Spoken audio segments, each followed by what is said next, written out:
नमस्कार दोस्तों, मैं इंदु हाड़ा और आप देख रहे हैं न्यूज़ एक्सप्लेनर, जिसमें हम आपको खबर की तह तक लेकर जाते हैं। लेकिन इससे पहले मैं आपके साथ शेयर करना चाहूँगी, ओजांग IAS अकेडमी एक बड़े मिशन पर है, जिसमें वो देश के लाखों हज़ारों स्टूडेंट्स को दे रहा है UPSC प्रीलिम्स, GS और CSET की तैयारी करने का मौका, सिर्फ और सिर्फ 99 रुपये में। लेकिन उसके लिए आपको अभी अपने फ़ोन पर ओजांग एडू एप्लीकेशन को डाउनलोड करना होगा और ख़ुद को एनरोल करना होगा इन 2 कोर्सेज में। किसी भी टेक्निकल असिस्टेंस के लिए आप डिस्क्रिप्शन में दिए गए नंबर पर कॉल कर सकते हैं। और ध्यान रहे कि आप इस कोर्स में एनरोल करने के लिए सिर्फ ओजांग एडू ऐप का ही उपयोग करें। चलिए अब चलते हैं खबर की ओर। रूस और यूक्रेन की जंग के बीच दुनिया भर के तमाम देशों को विश्व युद्ध का डर सता रहा है।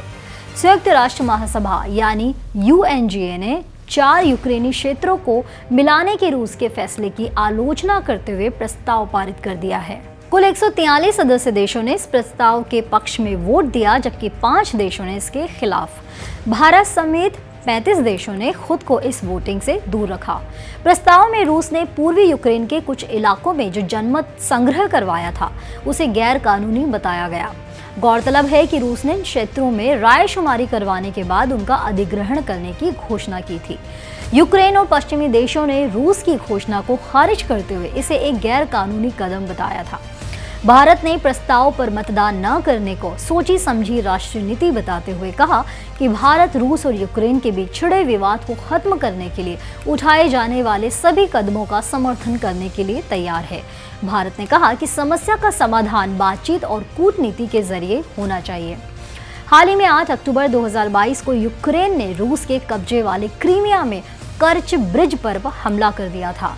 आपको बता दें कि रूस ने 2014 में यूक्रेनी इलाके क्रीमिया को अपने कब्जे में ले लिया था। इसके बाद इस इलाके को रूस से जोड़ने के लिए समंदर में कर्च पुल को बनाया गया। इस ब्रिज को क्रीमिया पर रूस के कब्जे के सिंबल के तौर पर देखा जाता था। इस ब्रिज के सहारे ही रूस पिछले 8 साल से क्रीमिया पर कब्जा जमाए हुए था। ये ब्रिज रूसी सेना का प्रमुख रूट था। इसी रूट से क्रीमिया को फ्यूल, फूड और दूसरी चीजें भेजी जाती थी। इतना ही नहीं, बल्कि मिलिट्री इक्विपमेंट, गोला बारूद और सैनिकों को इसी रूट से यूक्रेन भेजा जाता था। ये ब्रिज यूक्रेन के कई इलाकों पर कब्जा करने में काफ़ी मददगार था। इसीलिए इस ब्लास्ट ने पुतिन का पारा इतना हाई कर दिया कि रूस ने 10 अक्टूबर को यूक्रेन पर सबसे बड़ी एयर स्ट्राइक कर दी। एक के बाद एक कई रूसी मिसाइलों का रुख यूक्रेन की तरफ मुड़ गया और अब बेलारूस भी जंग में कूदने का ऐलान कर चुका है। बेलारूस के जंग में कूद जाने से नाटो भी भड़क चुका है और कहा कि वो यूक्रेन को हथियारों की मदद जारी रखेगा और जो कोई भी नाटो से भिड़ेगा उसे देख लिया जाएगा।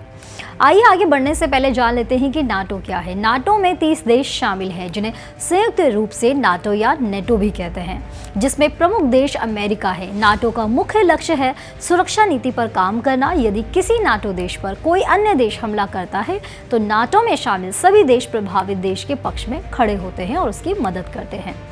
रूस की तरफ से यूक्रेन में हो रहे इन आक्रामक हमलों की स्थिति को देखते हुए दुनिया की 7 बड़ी इकोनॉमी वाले देशों के संगठन G7 देशों को अब ये डर लगने लगा है कि कहीं पुतिन यूक्रेन पर केमिकल या न्यूक्लियर अटैक ना कर दे। और इसीलिए G7 ने रूस को धमकी भी दे दी है कि अगर यूक्रेन पर केमिकल, बायोलॉजिकल या न्यूक्लियर अटैक हुआ तो रूस को बहुत बुरे अंजाम भुगतने पड़ेंगे। तो वहीं G7 देशों ने यूक्रेन को मदद का भरोसा भी दिया है। बता दें कि बेलारूस का बॉर्डर लातविया, लिथुआनिया और पोलैंड से लगता है। ये तीनों ही नाटो कंट्रीज है। मुमकिन है कि बेलारूस को डराने के लिए इन 3 देशों में एक बड़ी मिलिट्री ड्रिल जल्द हो जाए। नाटो चीफ स्टोल्टनबर्ग ने भी अपने ताज़े बयान में कहा है कि नाटो अगले हफ्ते न्यूक्लियर ड्रिल करेगा, जिसे कोई भी नहीं रोक सकता। फिलहाल इस खबर में इतना ही। जुड़े रहिए हमारे साथ और अपने फ़ोन पर अब भी डाउनलोड कीजिए ओजांग एडू ऐप और अपने आप को एनरोल कीजिए इन 2 कोर्सेज में, प्रीलिम्स, GS और CSET, जिसमें से प्रत्येक कोर्स की कीमत है सिर्फ और सिर्फ 99 रुपये। नमस्कार।